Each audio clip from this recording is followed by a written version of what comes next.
Welcome to my channel country కుకుడు. అన్నలు, తమ్ముళ్ళు, చెల్లెలు, అక్కలు, కంట్రీ కుకుడు సబ్స్క్రైబ్ చేయండి. మా ఛానల్ సబ్స్క్రైబ్ చేయండి, లైక్ చేయండి. మీరు కొంతమంది అడుగుతాను, ఎక్కడండి మీది, ఏ ఊరు, ఏం కథ, మీ లైఫ్ స్టైల్ ఏంది, మీరు ఎక్కడి నుంచి వెళ్ళొచ్చారు అవన్నీ అడుగుతాను. అందుకని ఒక చిన్న వీడియో పెడదాం అనుకుంటున్నా. ఇంకా చాలా ఉన్నాయి పెట్టేటి.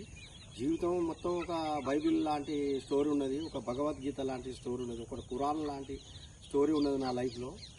ఈ ఖురాన్, ముస్లిమ్స్ ఒక ఖురాన్ పెట్టుకుంటారు, హిందువులు భగవద్గీత పెట్టుకుంటారు, ముస్లిమ్స్ బైబిల్ పెట్టుకుంటారు.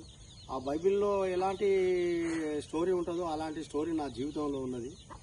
ఒక స్టార్టింగ్ నేను పుట్టంగానే మాది జనగాం దగ్గర సింగరాజపల్లి అండి ఊరు. జనగాం నుంచి సూర్యాపేట వేరుంటు ఉంటుంది, ఊరు పేరు సింగరాజపల్లి.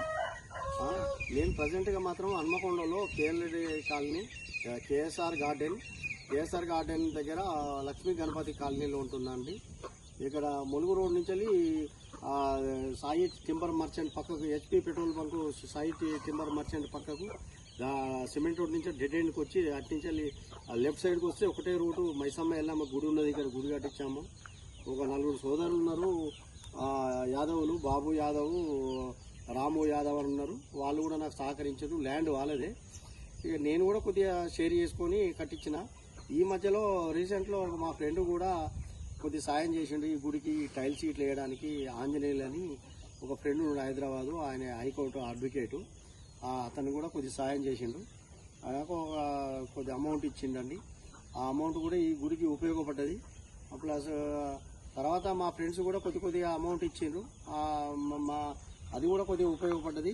మా మేస్త్రీలు కట్టిండ్రు, మా మేస్త్రీలు మొత్తం కట్టింది, కన్స్ట్రక్షన్ చేసిండ్రు. ఇది అండి. మాది సింగరాజపల్లి అన్నారు కానీ, సింగరాజపల్లి ఏంటంటే నేను చిన్న పిల్లనప్పుడు అమ్మ చనిపోయింది. అమ్మ చనిపోయి మా నాన్న మా అమ్మ వాళ్ళ చెల్లెనే చిన్నమ్మనే చేసుకున్నాడు. మా తాత ఉండే, అయ్యో తల్లి తెచ్చిన పిల్లగాడని మడిపడి అనే ఊరు ఉన్నదండి. ఆ ఊరు దగ్గర నుంచి మా సింగరాజపల్లి అనే ఊరు ఉన్నది. ఆ ఊరికి ఈ ఊరికి 5 కిలోమీటర్లు. అయ్యో తల్లి తెచ్చిన పిల్లగాడు కదా, తల్లి ప్రేమ లేకుంటున్నాడని మా తాత ఏం చేసేది, భుజాల మీద ఎక్కించుకొని మా ఊరికి వచ్చేదండి సింగరాజపల్లికు. 9 నెలల పిల్లనప్పుడు మా అమ్మ చనిపోయింది. జీవితం మొత్తం కష్టాలమయం నడిచిపోయిందండి జీవితం అంతా. నేను ఒకటే కోరుకునేది ప్రేక్షకులందరికీ, నా కష్టాలు ప్రేక్షకులకే కానీ ఎవరికి కానీ ప్రపంచంలో ఉన్న ప్రతి ఒక్కరికి రావద్దు కష్టాలను కోరుకుంటా. కానీ నా బాధ్యత నేను కోరుకుంటా. కానీ మనిషికి దేవుడు అందరికీ సుఖం ఇస్తే కష్టపడేవాడు అండి. అందుకే కష్టపడేటోడు ఏ రకంగా లైఫ్లో రాసి పెడితే అలాగా జరుగుతుందండి.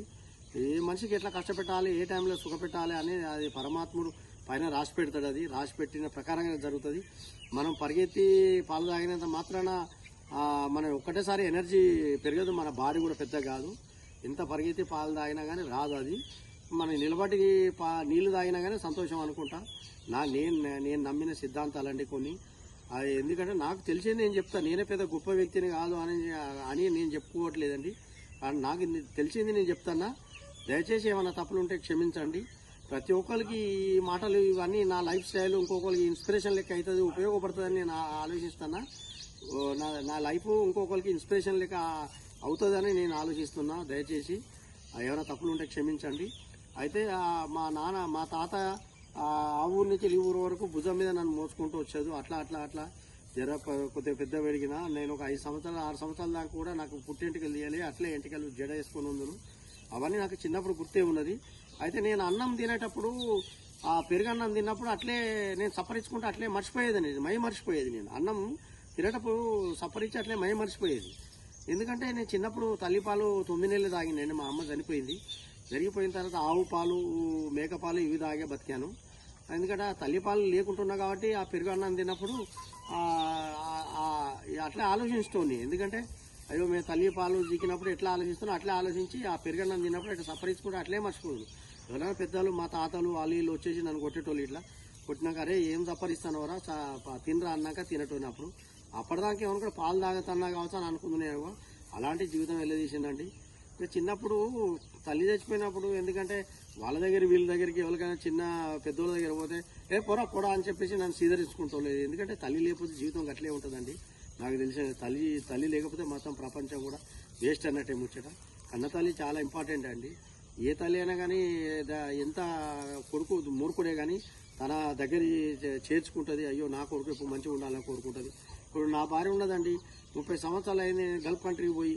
అయ్యో నా భర్త పోయి ఎక్కడో కష్టాలు పడతాడు, నా భర్త కష్టాలు నాకు పిల్లలు కావద్దని పాపం తన లైఫ్ మొత్తం సాటిఫై చేసి ఆమె తినకుండా తాగకుండా ఏది చేయకుండా డబ్బులన్నీ పిల్లలు పెట్టి చదివించిందండి. అట్లా ఇక తల్లి ఉంటే అట్లా ఆలోచిస్తుంది. నా గురించి ఏం ఆలోచించతో లేక ఏదో అట్లా కష్టంగా గడిచిపోయింది. తినడానికి కడుపుండి అన్నం కూడా దొరకలేదండి.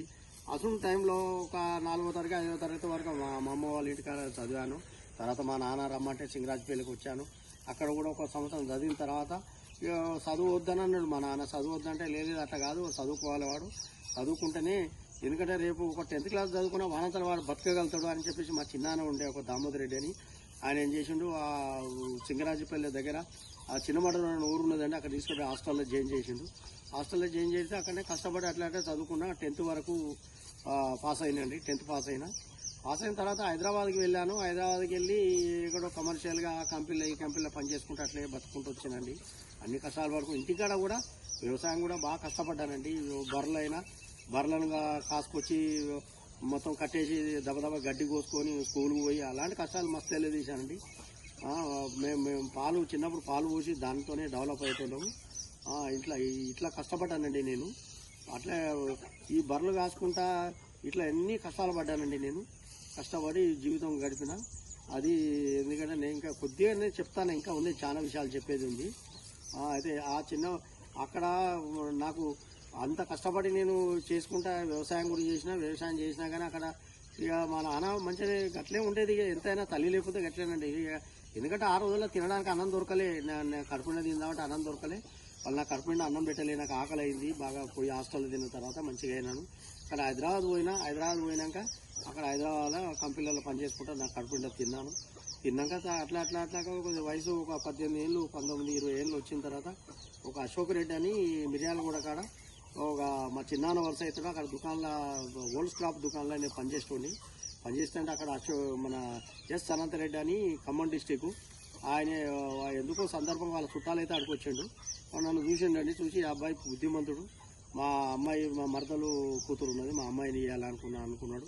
నన్ను చూసిన తర్వాత మాట్లాడుకున్నాము. ఆ అమ్మాయి సరే నా బ్యాక్గ్రౌండ్కి ఇది, నేను ఈ కష్టాలు పడ్డా, మా అమ్మ లేదు, మా నాన్న వాళ్ళు ఉన్నారు కానీ ఎక్కువ నా గురించి పట్టించుకోరని నేను చెప్పాను. చెప్తే కూడా వాళ్ళకు, ఎందుకంటే అవన్నీ కాదు ముఖ్యం, నువ్వు కష్టపడుతున్నావు, నువ్వు బుద్ధిమంతుడు, అదే కావాలని ఆ అమ్మాయి నాకు ఇచ్చారు. పెళ్లి చేశాను. ఆమె నాకు జీవితంలో వరంలాగా దొరికిందండి. నేను ఎంతో కష్టపడ్డాక నాకు సహకరించింది. ఆమె వరంలాగా దొరికింది. నా పిల్లలు ఇంతవరకు కావడానికి ఆమెది కూడా 50% మంది ఆమెది ఉన్నది సహకారం. 50% మంది నేను కష్టపడ్డానండి.